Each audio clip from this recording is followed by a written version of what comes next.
Well, Marquette moved on to the Elite Eight in the NCAA basketball tournament last night. And by early this morning, T-shirts and other merchandise went on sale in the Spirit Shop on campus. Michelle Fiore talked with fans today. Sarah Barr's making this a family affair. I am buying for my husband, for myself, for my kids, for my sister-in-law, my dad, who paid for my Marquette undergrad and my Marquette grad degree. Thanks, Dad.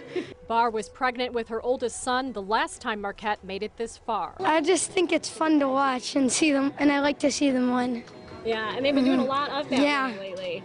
Boxes of golden shirts arrived, special delivery at 7 a.m., filling the Campus Spirit store with pride. I've seen students, parents, alumni, so everyone is here.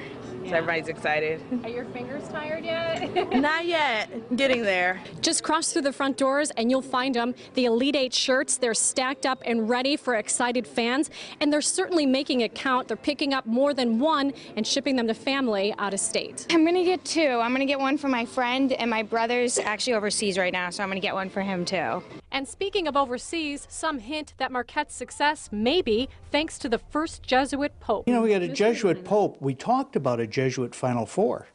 You know, there was a Jesuit college in each of the regions. That would have been really coincidental if we, had just Jesuit schools in the Final Four. Right. It didn't happen, but Marquette is still there. Right. I don't know, is there a connection between this Jesuit Pope and our Jesuit school? Oh, but of course, on a level we can't see. On the Marquette campus, Michelle Fiore, today's TMJ4. Sounds like even the Pope's pulling for Marquette. Divine intervention, maybe. And we're going to have more from Marquette in the Elite Eight coming up in just a few minutes. And the Brewers